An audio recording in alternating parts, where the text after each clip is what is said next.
Today's guest is Dr. Angela Puca, host of the YouTube channel Angela Symposium. Dr. Puca is an academic and university lecturer who has taught at several universities worldwide. She holds a bachelor's and a master's degree in philosophy. In 2021, the University of Leeds awarded her with a PhD in religious studies on Italian witchcraft and shamanism. Her research focuses on magic, witchcraft, paganism, esotericism, shamanism, and related currents. As an author of several peer-reviewed publications, she hopes to bridge the gap between academia and the communities of magical practitioners.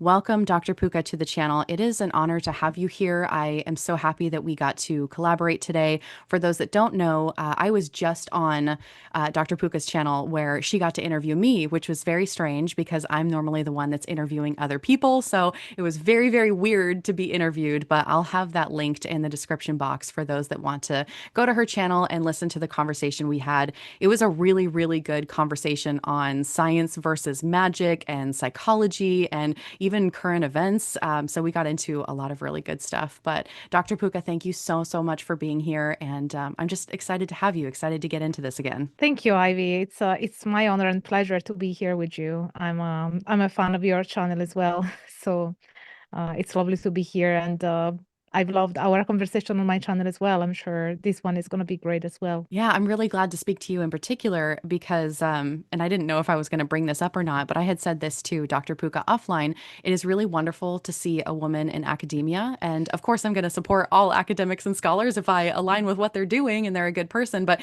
it really is really nice to see a woman take center stage from an academic and scholarly perspective. I can relate to you in the sense that in the chaos magic scene, it's there's not very many women that I get to meet in the chaos magic circles. So it is nice to be able to talk to someone who understands that struggle a little bit, being in more of a male-dominated area. So I'm excited to hear your expertise today. So for people that don't know you, let's just give kind of like some foundational knowledge. You are an academic, you're a scholar. How did you get into studying witchcraft, shamanism, the occult? What really drew you to all of this? I think that I've always had also a personal interest in magic and witchcraft. Is something that I've recently run and still have on my website a course on Italian witchcraft for the people that are interested, and and I'm also writing a book on that because I've always been surrounded by folk witchcraft in growing up as an Italian, and I suppose it's always fascinated me on multiple levels. But I think I've always been fascinated by magic, philosophy, and religion, any type of religiosity. I just thought that it seems like human beings seem to have this need to connect with something that is beyond themselves. Maybe we have this untold perception that we are not enough. And so that there must be something other than us. There must be something beyond us. And this can be in terms of spirits, it can be in terms of our agency when it comes to magic.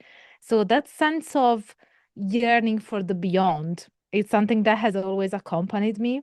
And so I think that's what attracted me to philosophy in the first place, because my bachelor's and master's are in philosophy. Also because religious studies doesn't exist in Italy. I mean, there are a couple of universities that now offer religious studies type of degrees, but when I did my degrees, there wasn't anything of the sort. So the closest thing was philosophy, and then adding some exams in religion. But yeah, I'm also very fascinated in philosophy. I still teach philosophy and I teach religion at university. And I think what fascinates me is, as I said, the yearning for the beyond. And I feel that nobody does the yearning for the beyond better than magic practitioners, Sure. because then you deal with the, I suppose that compared to other religions where the connection with the unseen is somewhat mediated, with magic and aesthetic practices is more unmediated. So there is more of a connection with that sense of beyond and trying to understand, what really shapes and reshapes the fabric of reality. What kind of entities, spirits, deities are out there? Can we interact with them? To what degrees? And yeah, these questions have always fascinated me. And originally, I was going to go into Buddhist studies, even though even when I was going into Buddhist studies, I was still focusing on magic. So the type of traditions that I was and texts that I was focused on were in Tantra and in yoga, Tantra, and the intersections with Buddhism. And there are specific texts that also about magic, talk about magic. There's also Dakini called Kurukula that is the Dakini of magic. So even in that context, I was more focused on magic. But then I found out that it was actually possible in academia to study magic practices and paganism and shamanism. And so I thought, okay, that's me. Sign me up. And so I couldn't do a PhD in Italy because it was impossible to do a PhD on that kind of topic in Italy. So I just decided to find a way somewhere else, and for that reason, I moved to the UK, and I did my PhD in Leeds. So and I'm still teaching here in Leeds at the university. So yeah, I suppose that's a very brief origin story of my Sure. academic character. And then during the last year of my PhD, because I started teaching at uni at the same time as I started my PhD, which is unusual, but I got a teaching contract, so I thought I'm not gonna say no. So I started teaching and doing my PhD at the same time. And then during the last year of my PhD, I asked for a sabbatical from teaching so that I could focus on writing up my thesis. Although I think in America you say dissertation. In the UK they say dissertation for bachelors and masters, and they say thesis for PhD, whereas I think in America it's the other way around. So I had to write up my dissertation or thesis, and I asked for a sabbatical, and they said yes. And then I realized that I had all this teaching energy that was sort of overflowing. It's like, where do I channel it into? And then I decided to to start a YouTube channel. And I thought, I'm gonna just start delivering the academic side of this discourse because nobody was really doing it at the time. Now there's a handful of us, but at the time it wasn't, there wasn't really anybody doing it. So, well, there was Andrew Henry with his channel Religion for Breakfast, Mm. and he was focusing on religions more generally rather than esotericism. And now there's Philip, also a friend of mine with Let's Talk Religion, and my dear friend Justin with Esoterica. So he and I are probably the most similar ones because we talk about esotericism more specifically. So, and yeah, that kind of changed my life trajectory because now I've become more part-time. I'm still at the university because I suppose I am attached to my identity as an academic. And also I enjoy being in universities. When I work for the university and the library and see students, it always gives me this sense of you sort of breathe knowledge in universities. It's a very nice feeling. I don't know if I'm the only one who feels that, but I always have like, it's a university. It's like people come here and discover new things and learn new things. So I always find the university environment very exciting. So even when I travel to go to conferences and I visit different university, I always get that sense of awe for knowledge.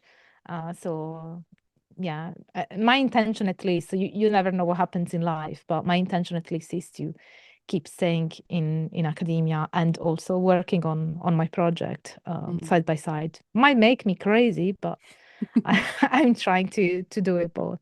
Sure. I don't think you're alone in the way that you perceive universities. I used to love touring different universities because first of all, the architecture is always beautiful, but there's this feeling when you're walking through and you see everyone feverishly scribbling or you're out in a courtyard or something. I don't know. I don't know if it's the spirits of place or what it is, but there is something magical about a space like that. It's like wonder, possibilities, people building lives for themselves and dreaming about what they're going to do in the future. So I can totally resonate with that. And you brought up a couple things that I was hoping that maybe I know I sent a couple talking points to you beforehand, but just to kind of go off the top of my head, I really wanted to ask you about your childhood experiences a little bit more because you said that you grew up with Italian folk magic, not necessarily influencing you, but you had witnessed it. Was there anything in particular that really stood out to you? What was it like growing up with those influences, if you can even share any of that? And if you can't, completely understand. This is just kind of a free for all. I'm curious. No, I understand the curiosity. I don't usually share my personal experiences. I Oh, can sure. and yeah, so I suppose what I can say is that, there is a side of my family that was particularly involved, and there have been some things happening that have shaken me a little bit, some in positive ways and others in negative ways, but Mm, they definitely brought me to believe that there was something more. And then also other experiences, because that side of my family, on my father's side, my dad is not with us anymore, and also these other people in the family as well. mm, So yeah, I suppose that it is something that I've been exposed to, and has had an impact on me to the point where I wanted to better understand it, and in a way also to give it value, because even though I don't like the fact that I don't like the academic seal of validation type of thing, but it seems to be something that gives voice back to people. Like, for instance, one of the reasons why I really like to study Italian witchcraft and shamanism, that I published a book on that with Brill. It's an academic book, and then I'm working on another book which is going to be more for the general public and more focused on the practices. But the reason why I really like it is that Italian witchcraft has been considered either devilish, demonic by the Catholic Church, or a stupid superstition that mm, only, backwardly people would believe. And I thought it was so unfair, because I could see these women in the countryside that, you would go to them and they would do the segnatura if you had St. Anthony's fire. There are specific names for diseases, like the shingles is called St. Anthony's fire, for instance. And there are also segnature to repair bones and things like that. So it's I suppose that I felt like these people that were for free helping their community and helping everybody who would go to them, and they would just be dismissed as these old silly people that believed in things that are not there, but then everybody secretly would go to them when they had a problem that doctors couldn't solve. I just thought it was so unfair. mm. And um and in a way, talking about them, I felt, and it is happening, because also in Italian I'm publishing on this topic, it is giving them value again. So I suppose that that is also part of my mission, trying to allow people to see that these practices have value.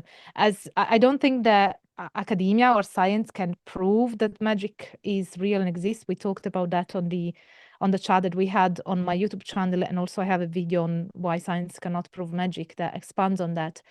But I think that it's not about proving it, but when, from an academic point of view, you study a practice, you explain all the historical background, you explain the social aspects, the social values, you explain how people make meaning out of those practices, how it impacts their lives, the lives of others. So even just by showing the facts, of the massive impact these practices have, and putting it on Right. paper and publishing it with a peer-reviewed publication, that is already going to impact people and say, oh, maybe it's not just a superstition, like believing in a random correlation. Actually, this is something that is helping communities, like entire communities. So even the acknowledgement of that kind of impact it Sure. does help those Yeah. people. Definitely. I want to discuss your YouTube channel a little bit further too, but before we do that, let's actually bridge into your book, if you don't mind, because it explores. Okay, so let me try this. Segnature. Did I do it right? Did I Yes. pronounce it right? Yes. Okay. Okay, there we go. An Italian shamanic tradition. So I wanted to ask you a little bit more about what these are. I'd love for you to talk about your book a little bit, and then also perhaps we can bridge into some of those misconceptions with Italian American folk magic and such. So, whatever you want to share about that. Yeah, so I suppose that one I just had a talk at an event, an American event, and usually, especially when I talk with Americans, the first or one of the first things is that, oh, what you're talking about, is it strega? And it's like strega means witch in Italian. So you're asking me if it is witch. That's how I'm getting the question. But I suppose that what they mean is strega as in stregheria. Yeah, that is not Italian witchcraft. It's a tradition. It's a Wiccan-based tradition that was created by Raven Grimassi. Yeah, with the what I wrote in my book, my book is really the result of my PhD. Is my pretty much my PhD dissertation turned into a book, so made a bit lighter, I suppose, because the actual PhD was a bit heavier and Sure. lots of extra notes and stuff. So sorry, what was your question? Was it about what are the segnature or? Yeah, yeah. So if you could talk a little bit more about what that is and what you wrote about for those unfamiliar, I'd really just like to talk about anything you want to share as far as your book goes. Okay, so the tradition of Segnature is the vernacular healing tradition of Italy. And the reason why I called it tradition of, I systematize it as the tradition of Segnature is because the core practice across different regions is the Segnatura.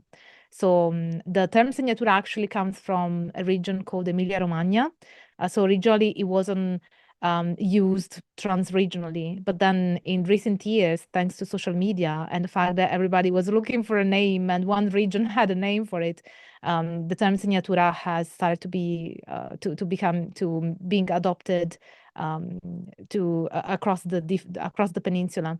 So that's why I called it that, because I was also navigating, this wave of adoption that practitioners were also doing by themselves.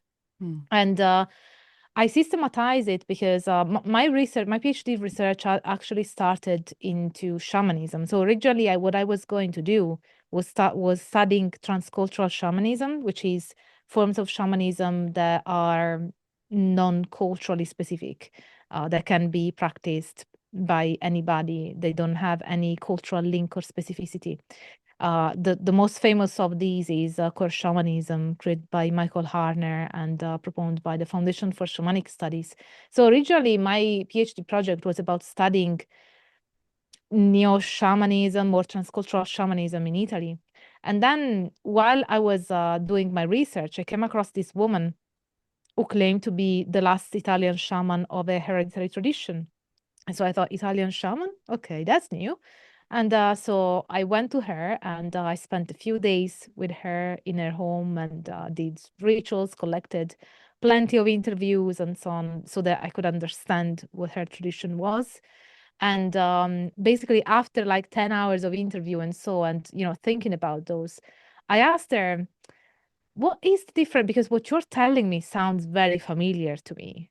What is then the difference between your tradition and Italian folk magic? Because a lot of the things that she was telling me for me were Italian folk magic.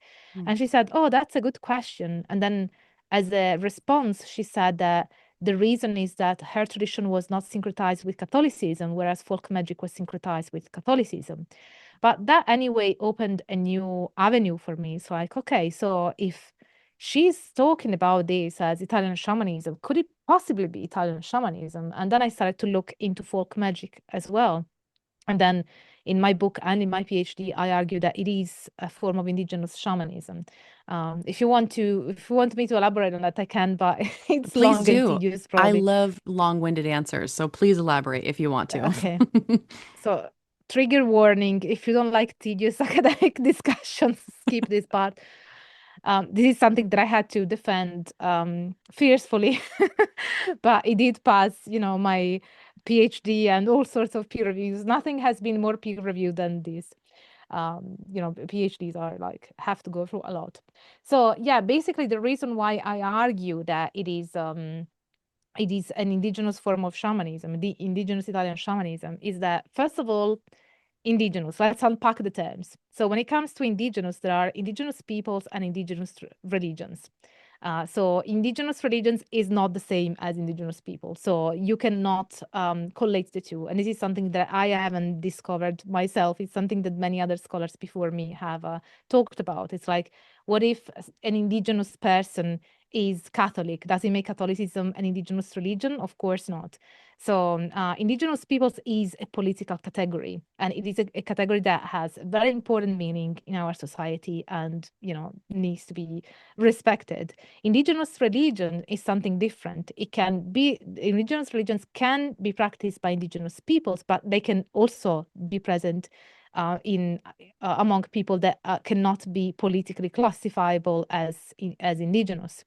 So the characteristics of an indigenous religion are quite a few. I'm only going to mention a couple. So it's the connection with the land, the connection with a specific culture, the fact that they are ingrained in a cultural fabric, in the history of the place, the fact that they are not just technologies. Like with core shamanism, the type of shamanic journey that you do in core shamanism, if you do it in Italy or in the US or in the UK, you're supposed to get the same exact result. So there is that universalizing element. In indigenous practices, that's not the case. Indigenous practice, the connection with the land, the connection with the culture is essential. Also, there's the kinship relations. That's another element of indigenous religions. So there are quite a few, and I list them all in my book. And then why shamanism?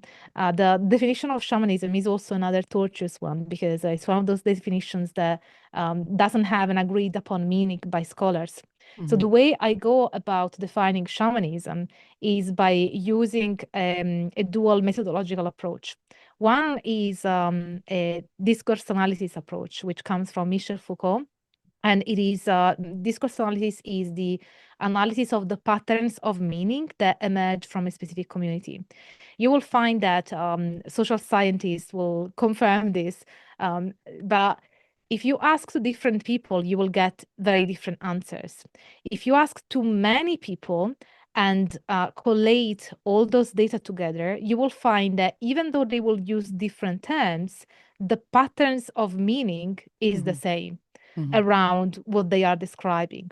So if you have enough data and you don't focus on the specific term that is used, but you focus on the meaning, you have patterns of meaning that emerge very clearly about what they are talking about.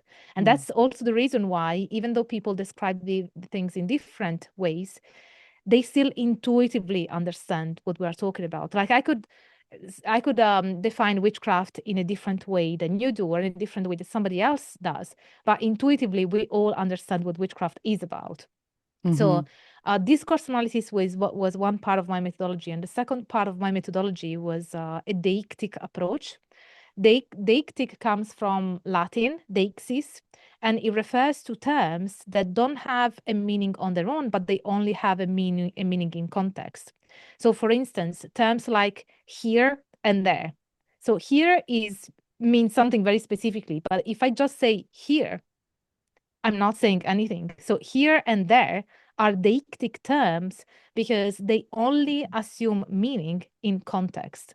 They don't have a meaning in isolation. They only have a meaning in context.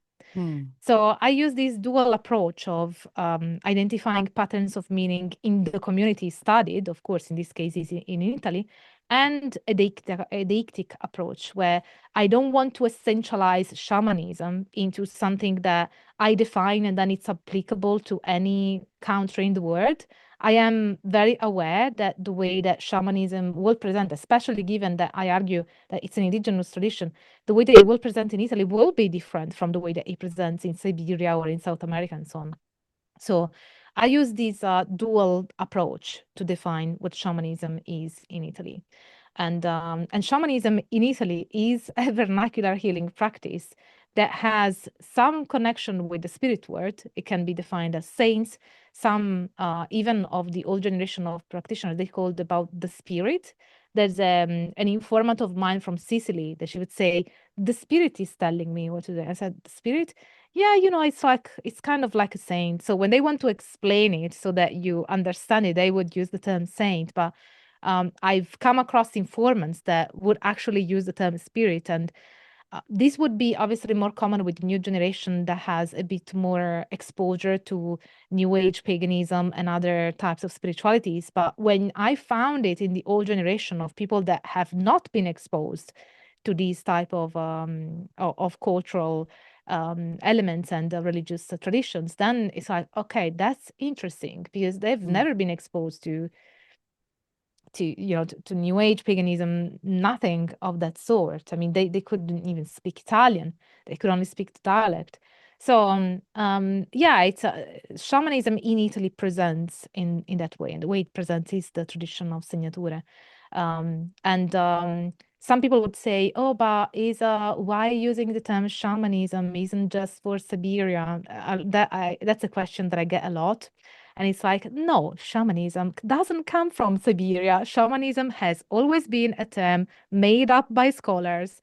And I will tell you how it worked. So the way that it worked is that in the 19th century, Russian ethnographers went to Siberia, and they went to different regions of Siberia. And there was this one region, the Tungusic region, and that's the only area where they would find the term shaman as the term to refer to their shamans.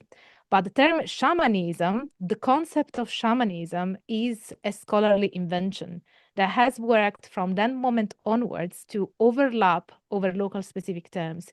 Even if you moved like 50 kilometers from the Tungusic region, they would have a different term, a different native term to refer to their shamans.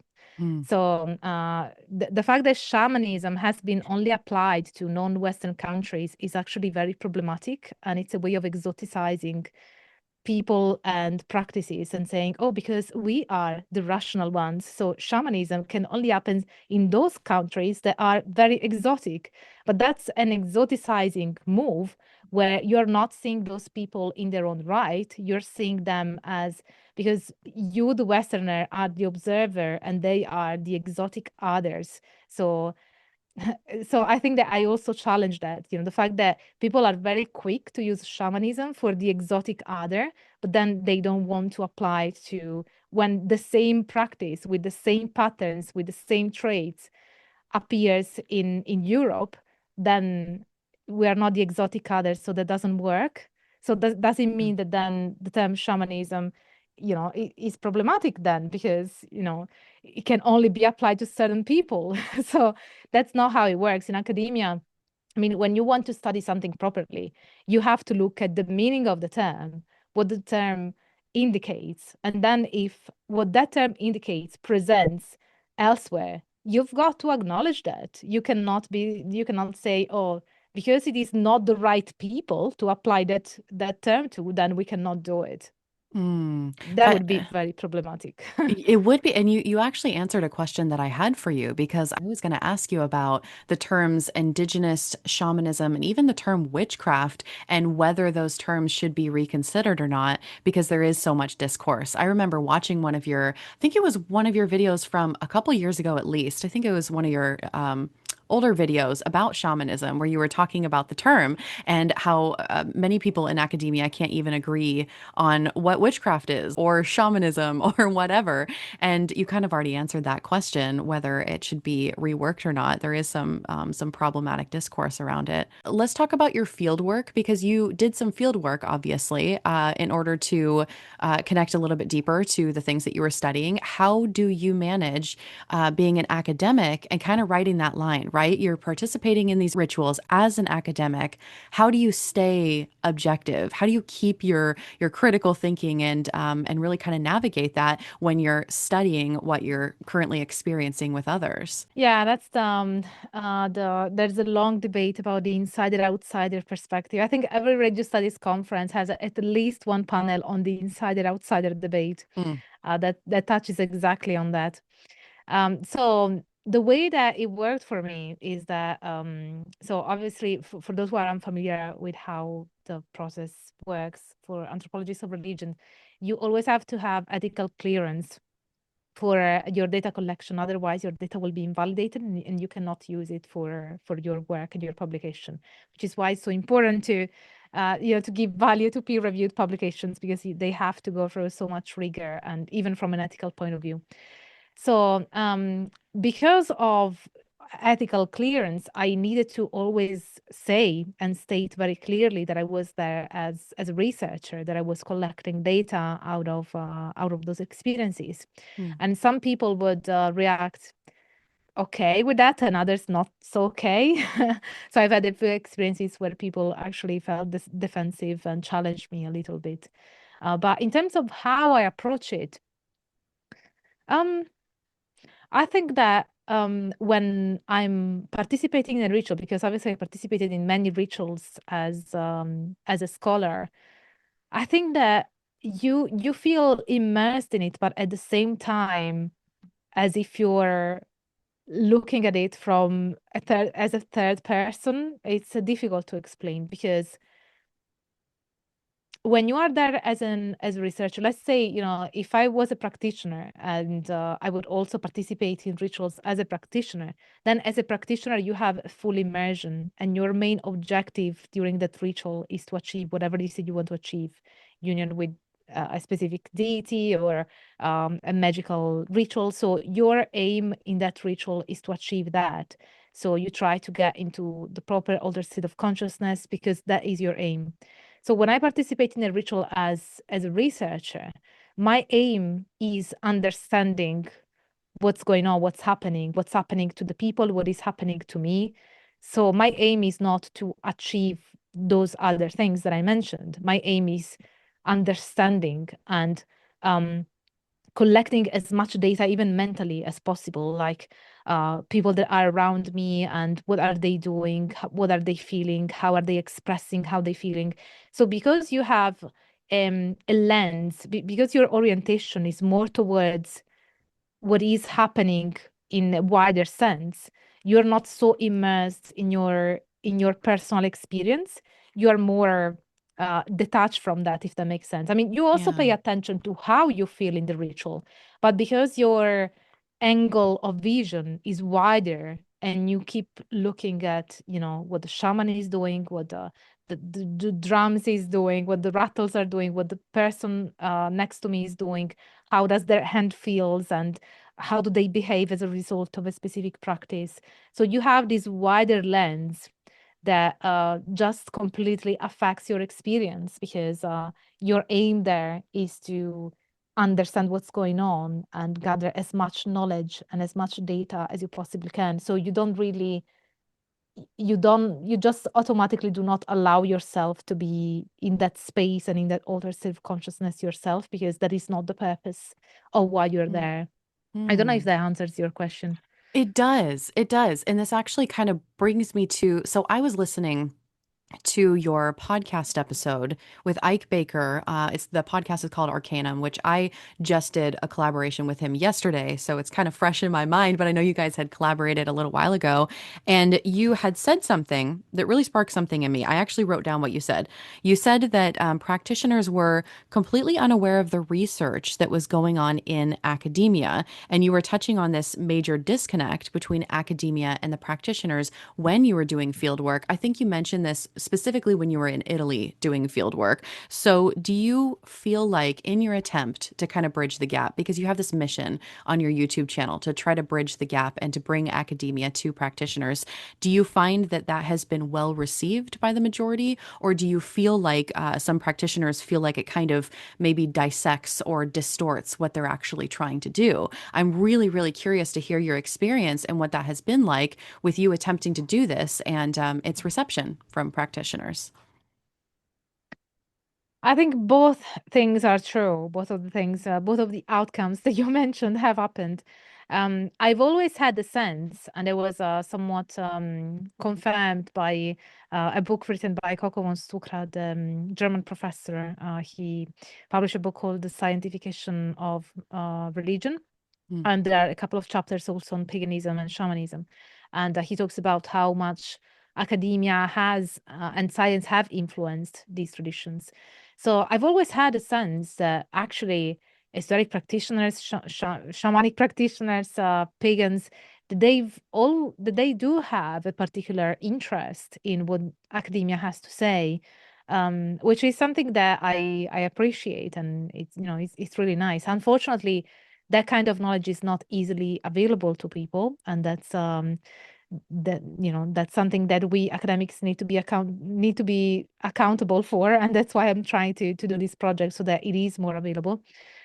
um but yeah, how has it been received? I think a lot of people are happy about having this kind of knowledge available.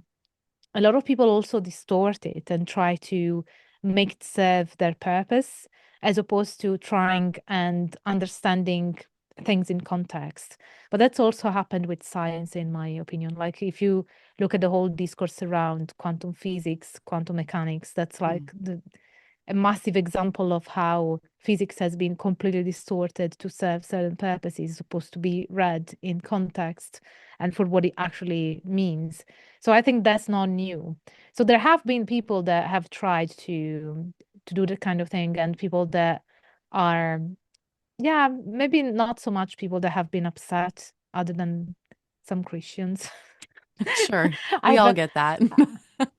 You Yeah, know, like I had at one point because I made a video on is witchcraft really forbidden in the Bible, and that attracted me a lot of Christian hate. oh no. It's a good yes, because they said, yeah, there were actually some American pastors that were making video reactions to my video and saying this woman is wrong because the Bible says this. Okay. Wow. I didn't realize you got reaction videos from people. That's another Yes, level I'm of not gonna criticism. advertise that. Yeah, I'm not gonna advertise that. But yes, I did have video reactions to that video saying that, because my argument in that video is that you don't have an outright uh, forbidding of witchcraft because the term witchcraft didn't exist at the time, didn't exist for the Israelites at the time. That when we talk about magic nowadays and witchcraft, we have a post-enlightenment understanding of the concept that is sort of this umbrella term that includes divination, astrology, and all sorts of stuff. But in the past, it wasn't like that, especially in ancient history. Um, they would call specific practices just by their names, soothsayer or diviner. So you didn't really have an overarching term that would describe all these things. And given that some of the practices that now we would call magic or witchcraft were allowed in the Bible, like the reading of the Urim and Thummim, then what appears very clearly, and I'm not the one saying that, I mean, Christianity study scholars said it. I'm not a Christianity study scholar, so I was really quoting research from other scholars. They say that what really was forbidden was the practice of the other, the religious practices Mm. of the other. And there is a something that you see across the board in the Hebrew Bible, that a lot of things that are forbidden in terms of gods and practices, they're always like the practice of the other, like the gods of the others are demons and the practices of the others are forbidden and are bad. So I think that it is if you look at it historically, it is that book really shows how the Israelites, given that they were in this nomadic diasporic state, they were trying to build a very strong cultural identity. So Mm. I think that the purpose was really building a strong cultural identity. It wasn't really saying, oh, this practice that only now we understand with this overarching, with this overarching term and meaning, that it is forbidden outright. So it's just not true. It's just not historically true. But a lot of No. people got angry with me because they said that, their Bible in their room said witchcraft. and Er- so and so that was Everyone's always going to be definitely true. mad. Yeah, there's always something that somebody's going to get mad about. That's one thing I've learned about being online. There's nothing that you can say 100% correctly. So, Oh, that's true. it is what That's it true. I is. think that I'm alternatively accused of being a fascist and woke. Like 1 month I'm woke and 1 month I'm a fascist. Interesting. All right. Well, at least you go back Okay. and forth, I guess. I don't know. At least you're I don't know, open to both. I did want to talk about your YouTube channel a little bit more and kind of your experience, just talking about content creation and such, because I think your mission on your channel is something that we really desperately needed, bridging this gap between scholars and practitioners, because I know that there has been some friction there for quite some time. And that's why I had really asked you some of the questions that I did. But I do think academia is important in a magical practice. I think it's a dance because I can see perspectives where sometimes we have our head too much in books, right? And we are what I call analysis paralysis. This is from the practitioner perspective, not necessarily someone who's studying it, but from a practitioner perspective, perspective, someone who's wanting to practice magic, I think there is this overwhelm of, oh my gosh, I have to learn all this stuff, and you never actually get to actually doing the thing. And so I do try to advise people to push through their analysis paralysis and really go and play and explore. But despite that, I do think that academia plays a really important role. It tells us the why behind what we're doing, not just how,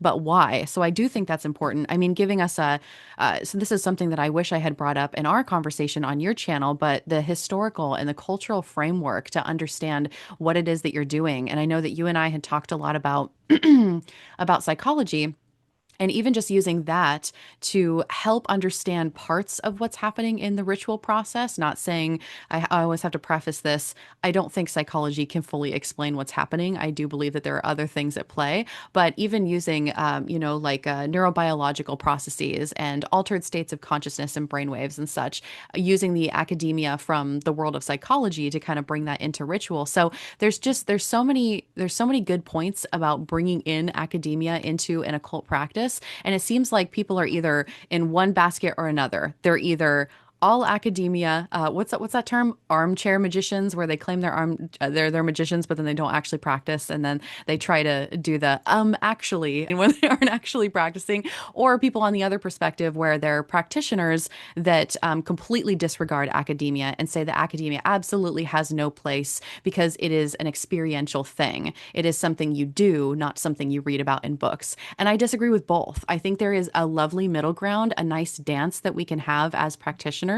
And I know your perspective might be different because you are an academic, but from my perspective, I do think that we need to utilize both a little bit more and be a little bit more open-minded.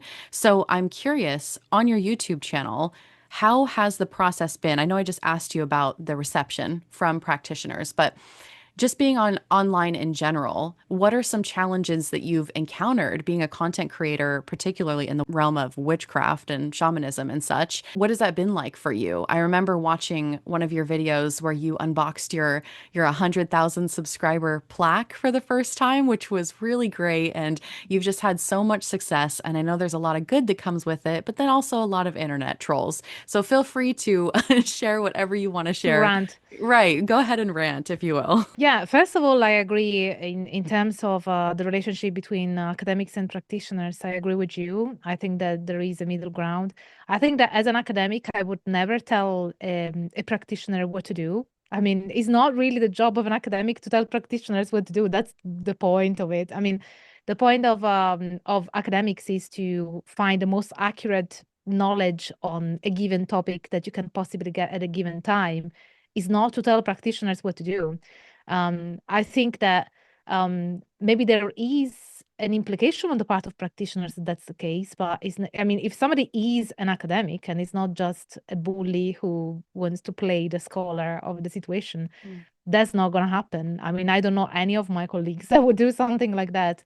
So what happens is that perhaps people get upset when there is a disclosure of the fact that their claims do not have facts behind them and they want to deny it. But if something is factual, so I suppose one thing that I said, I made a video once on honest and dishonest syncretism that I think touches on that. So as an academic, myself and also my colleagues, we don't really tell practitioners what to do. What happens is that we give historical and factual information. What you do with that is really up to you. So, for instance, let's say that we know for a fact that deities like Athena and, I don't know, Artemis are different deities from different cultures. They have different backgrounds. Now, if you have a vision that you have a deity that comes into your vision, you have a vision of this deity who is a female deity and tells you, I'm Athena and Artemis, I'm both and the same, I'm one and only. Okay, so what does it mean for you as a practitioner? It means that you have had a contact with a deity, and that is very valuable. And I don't think that any academic in the right mind would say you have to dismiss that. The problem starts when that practitioner starts to write books and saying, I had this revelation. Athena and Artemis are actually historically the same, the same entity, the same deity. And then they start doing cherry picking and saying, they're both women, so they are clearly the same. They have the same. It's a bit like saying, you and I are women, and you and I are pale, so we obviously clearly are the same person. Clearly, clearly. So when you have those wild and honestly, even I wouldn't mention people because I don't want to call people out, but I get invited to give talks a lot. And when I go to practitioners type of events, I so often hear talks of people saying, oh, the Kabbalah actually comes from Egypt because see, this triangle is present in both places. I mean, this level of correlation that is really wild. So I suppose my point is if you have the kind of vision that I described, no academics would ever say that vision is not valid. It is your genuine spiritual religious experience, and that is completely valid. The problem only starts when people start making historical claims and factual claims that are meant to be true for everybody based on their personal spiritual experience. That is when the problem starts. And even in that case, I suppose that an academic would just say, well, this is not historically correct. It's not, you can create your own tradition based on Athena and Artemis being the same goddess. That's fine. It's a religious practice. It's not like academics have a say on that. They shouldn't. But obviously, academics will say that is not historically correct. So I suppose that is where you draw the line, right? It's like or every experience, spiritual experience that you have is legitimate and valid in their own right because it is something that has been transformative for you. So, Mm. I would never say anything against it. I mean, I have expressed my what I think about stregheria, for instance, and the fact that it's not Italian witchcraft. But let's say that there are people out there that they have practiced stregheria to reconnect with their Italian heritage, and they really felt a sense of connection. They really felt connected to their grandmothers or great grandmothers. Who am I to say you shouldn't do that? I mean, if that works for you and if it helps you, then fantastic. The problem for me is only when there is a claim, an open claim that that is authentic Italian witchcraft, because that is not true. If it does still help you to reconnect with your heritage, then great, but it's not Italian witchcraft. So I don't know if it is clear where I stand on this. Sure. Oh, no, it's very clear. And I love hearing your rants. It honestly makes my day when somebody can rant about something they're passionate about. So I really love hearing that. I didn't answer your question though. There was like a little Oh, your question was about the negative sides of being online. yes, yes, about content creation. Go for it. Yeah. I think the most negative aspect is the misogyny. Oh, okay. Yes, I understand. I understand you. Like one of the reasons why I always have to say doctor and PhD and this and that, and I don't think that my male colleagues have to emphasize it so much. It's not because I'm over attached to my titles. It's because literally, I mean, I could introduce myself as Dr. Puca, and people would call me Miss Angela. And it's like, and but it's not just that. I mean, obviously, I get very because you could say there are different interpretations, different reasons, but I do get like a lot of misogynistic comments of saying, "Oh, I would listen to you if you weren't a woman," or saying that I'm just a little girl and that I pretend to be an academic and it's not true, or they question whether I actually have a PhD because I'm just a little girl. And obviously there are cases that are a bit more extreme and that but luckily those are the minority, but you do get that kind of thing, and my male colleagues don't get that. Yeah. Yeah, I suppose that the most negative thing is that, and also perhaps the fact that there are people that pretend to support me and then they have a second agenda of some kind of romantic interest towards me. That is also something, I don't know if that's happened to you as well, but Yeah, uh-huh.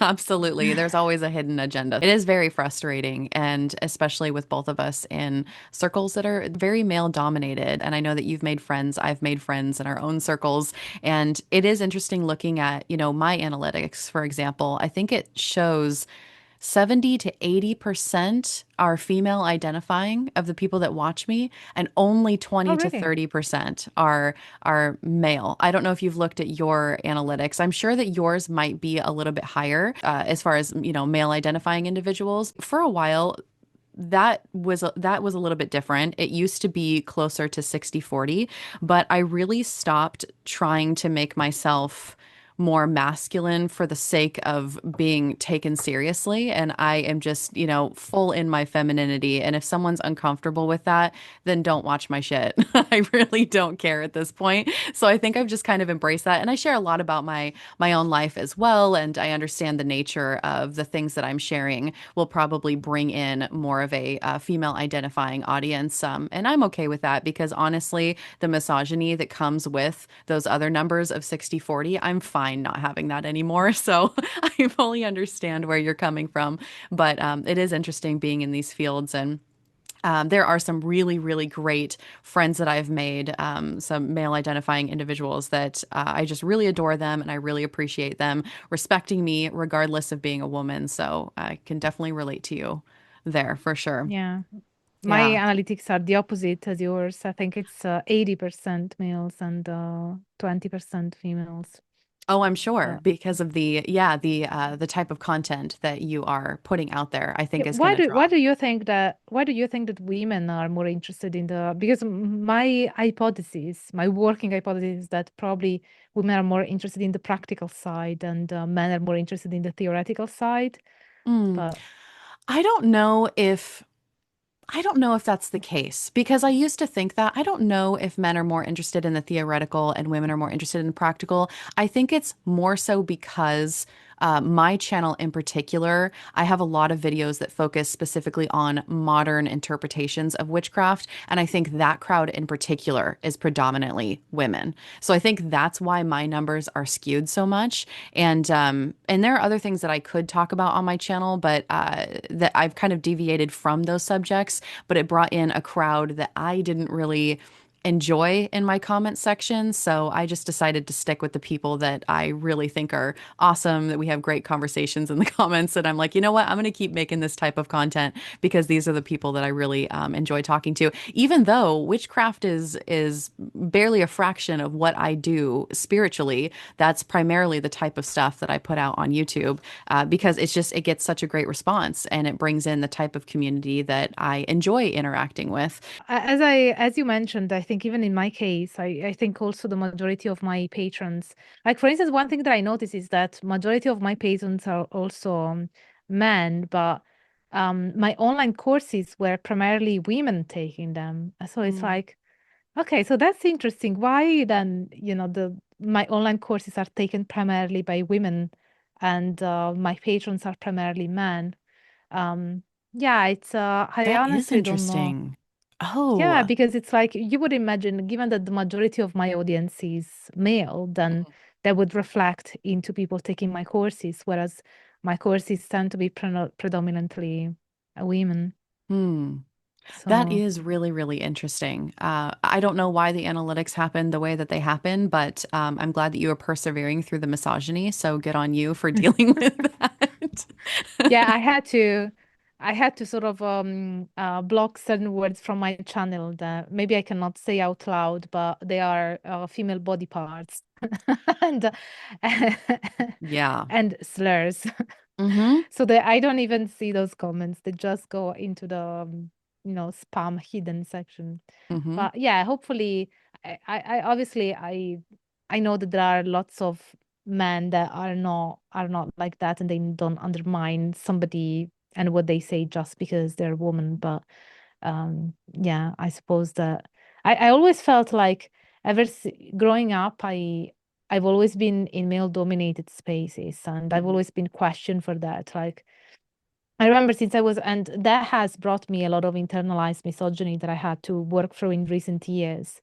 And I also do pole dancing, for instance, and that's been something that Oh, has helped me a lot to connect with my femininity. But yeah, growing up, everybody was like, "Oh, you think like a man, you write like a man, you're interested in things that men are interested in." And it's like I was so confused by those comments, like what? And I just thought maybe there's something wrong about me. Maybe I've always presented feminine, but mm-hmm. apparently all the things that I was doing and interested in and all of that, everybody around me was really quick at telling me these are things that men would be interested in. And it's like, That is so So frustrating because I have so many women in my life that are some of the most intelligent people I've ever met. And that is so, what if you were thinking like a woman? I'm so tired of that rhetoric. I'm yes. so tired of thinking That like a man. that's what I was. Yeah, sorry, I didn't actually get to the end of the thought process because Sure. I kept thinking, okay, so maybe there's something wrong about me. Maybe I do things like a man. Then I realized actually it's just misogyny. It's just So misogyny. You were thinking like a woman that is also very intelligent. yeah, So, like basically they were saying, "Oh, you're into," or like when I joined philosophy, there were other guys, my peers, other students, that they said, "Oh, why are you doing philosophy? Don't you know that all philosophers in history are men?" And it's like, what? So basically, they were saying, "Why are you even here? Because mm, philosophy is a male thing." So yeah, I've had to face a lot because apparently I always find myself in male-dominated space, but I'm glad that now in the religion tube community, my other colleagues who are men, they are very supportive of me. And in fact, they always say that they always acknowledge the fact that things are more difficult for me because I'm a woman and people just don't take me seriously. But so they are lovely. They've always tried everything that they could to highlight my work and highlight the work of other women. So I'm very yeah, fortunate because there are lots and lots of good men out there that so it's definitely. not I don't want to come across as somebody who's you know against men because that's not true at all. No, I don't think you come off that way at all. And yeah, I just to kind of relate it back to the whole conversation, I fully understand going for my science degree and having to take a lot of like engineering related courses for molecular biosciences and such. It was, I mean, the majority was men in those classes, obviously, but a lot of them were fantastic to work with. I had no issues. Yes, it was a male dominated space, but it's not all of them, is what we're trying to say. So I had a fantastic experience. But kind of moving on from that, I did have a couple fun questions for you before we wrap up our conversation. What has surprised you most in your research out of anything that you've researched so far on your channel? Research that I've done for my channel or for my academic work. Actually, you know what? Just in general, anything that has really, really surprised you. Okay, so the thing that has quite shocked me is because I am writing this new book and I was doing research because basically I created my online course on Italian witchcraft and then because the way that my mind works is that I prefer to teach and then I re-elaborate my teaching and my notes into book chapters. So when I write a book, I like to have a course on that also because I get feedback from people. So I thought given that my PhD was on anthropology of religion. I never got to study the history of Italian witchcraft because it's a different field. So when you're in academia, you've got to stick to your lane. And I thought, even this book is for a general public, then I can do what I want. So I started actually doing on my own research on the history of witchcraft. And I was convinced because that's very often the case that it was something pretty recent that that I wouldn't find a lot of evidence of it occurring in history, and I was wrong. And it's like because usually you have the stereotype is that everybody claims that their practices and their traditions are super old, millennia Mm, old, and then you find out that it's actually not true. So I just assumed that it was the same with Italian witchcraft. But then I actually found documents from the 1500s and 1600s where there were mention of segnatura in relation to a practice that is still practiced nowadays. And I was like really shocked.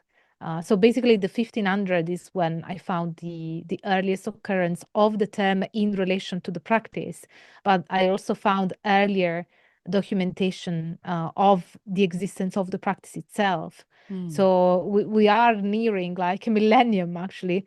And I don't know if there is anything, that can go back even further because I don't have the resources to study further than that. But as I will say in my book and as I say in my course, if anybody wants to take up that as a PhD or something, that they are very welcome. But yeah, I was really surprised. That was the thing that surprised me the most because when I was giving interviews and people say, "How old is this practice?" And I will always say, "Actually, my research focuses on the contemporary world, so I can assume that it goes as back as our great grandmother's generations. But yeah, I was really shocked to realize that it was actually older. And it's like, oh, now I have to sort of because usually I always say, oh, people always think that practices are older than they think, and now. Yeah. What has been the most fun thing for you to talk about? So, kind of transitioning to your YouTube channel specifically, was there a topic in particular on one of your videos where you were just so, I don't know, enthralled, or maybe it was even just such a great response from the audience? What was the funnest experience for you? I think maybe the videos on chaos magic actually. Oh, really? I love that.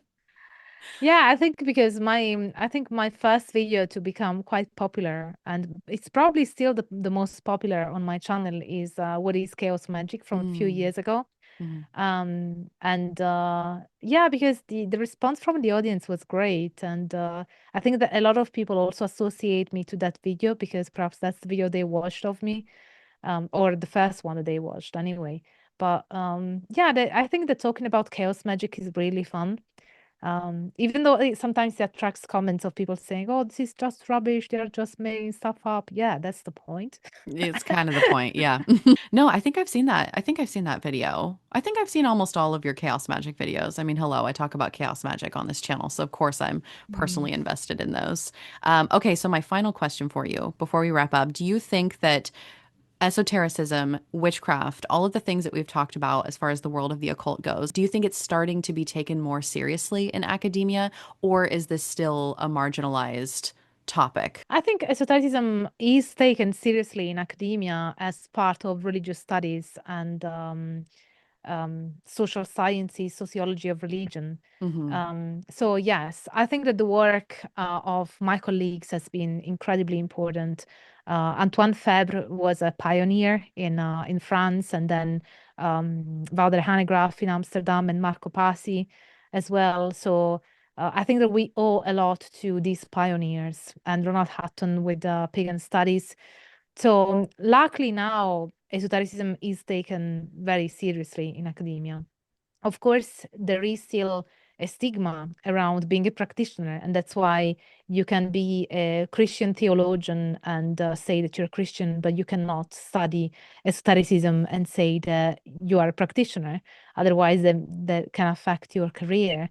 But that's more a societal problem because very often you don't have that kind of problem from your colleagues in the field. Like, for instance, when we go to conferences, we tell each other very openly whether we are practitioners or not, but it's not something that would be shared publicly. In the US, seems to be different. It seems like in America, people are a bit more open about their positionality, as it is called. Whereas in Europe, it seems like people are still very reserved about it, and that it can affect whether you have funding or it can affect your career.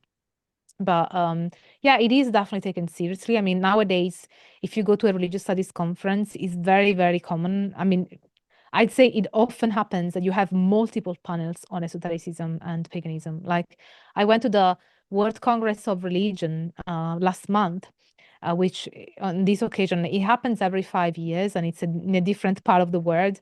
And on this occasion, it was in Poland. And it's a World Congress, people from all over the world.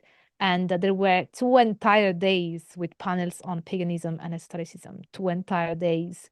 So if you see that a religious studies conference has so many panels, and it seems like every time there's a conference, there are more panels on esotericism and magic, witchcraft, paganism. So that means that it is a field that is growing and expanding. And it's also lovely because at that conference, actually, I met a PhD student who's American, but now is doing her PhD in Switzerland, and she says that she's a follower of mine, Oh. and she's a patron, and that I inspired her to do a PhD in esotericism. Wow. uh, That's really, yeah, really cool. That must be really that was difficult so though. cool. Yeah, well, yeah. And also, not only are you inspiring people, but that's difficult to be an academic just in general. And like you said, other people that study perhaps other religions are able to say, "Oh yeah, I'm a practitioner," and their lives aren't in jeopardy, their job isn't in jeopardy. I noticed when I was in Greece, because I spent some time in Greece, I'm sure I'm assuming it's similar to Italy in this way. it is very different than the United States as far as people being open with their alternative spiritualities. I mean, witchcraft is like not a thing you talk about in Greece ever.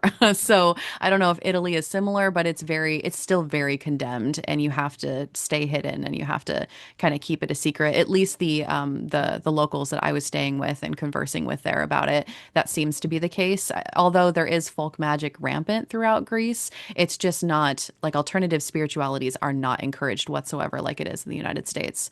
I think in Italy, it depends where you are. I think there Mm, are certain areas where, you can't really talk about these things.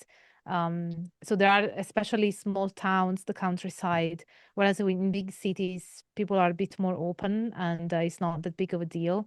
The UK, I think, is definitely more open than Italy more generally. It's more multicultural. Hopefully, it stays like that. sure. And yeah, it's definitely more open, the UK compared to Italy. Italy is still, like, in Italy, people still believe that Christianity and Catholicism are the same thing. And when I tell like friends or people in Italy that here they have Christianity too, because there's the Anglican Church, they think that's not Christianity. It's like, and also Mm, there are two options: either you're a Christian or you're a Satanist. Like, there isn't like. wow. So often, in Italian, they would ask as a question. They wouldn't say, "Are you a Christian?" They would say, "Do you believe?" In Italian, it would be "credi." It's like, "Do you believe?" So at least a lot of people, perhaps there are also people that are a bit more open-minded and know a Mm, bit more about religions, but the mm, general population, they would just say, "Do you believe?" And that just assumes, the one religion. Do you believe the one religion? And if not, it's like, oh, why don't you believe? So they don't have a question like, what is your religion? What are your beliefs? So I think, in terms of religion, Italy is still a bit close-minded, which is why I had to move to the UK. yeah. um, but yeah, hopefully over time things will change. But yeah, when I'm in Italy and people say, "Oh, what do you do for a living?" It's like, Ah. next question. Yeah, a little bit So awkward. No, it's I like fully understand that. it's like, I have a PhD. Do you though? Because what you study. And my sister is a researcher. She's a cancer researcher. So you can imagine, like, when we are at Christmas dinners and she's like the cancer researcher and I'm the researcher into weirdo stuff. Great. So like Great. like she's the real academic and I'm like the woo-woo one.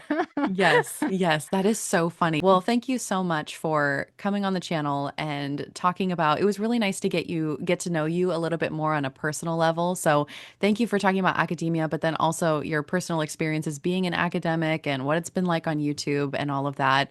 I just really enjoyed our conversations today. So thank you. Appreciate you for being here. Thank you so much, Ivy. It was lovely being here with you and getting to know you. I really like you. Oh, same. I like you too. Okay, I'm gonna put all of Dr. Puka's doctor people. Okay, Dr. Puka. Let's get that straight. You can call me Angela. It's like But in front of everyone else is Dr. Puka to you, okay, people? No. I'm gonna put all of her links in the description box below. Please go check out her YouTube channel, Angela Symposium. Has lots of great free lectures, which is incredible. So please go check that out. And I will see you all in another video very soon. Bye, everyone.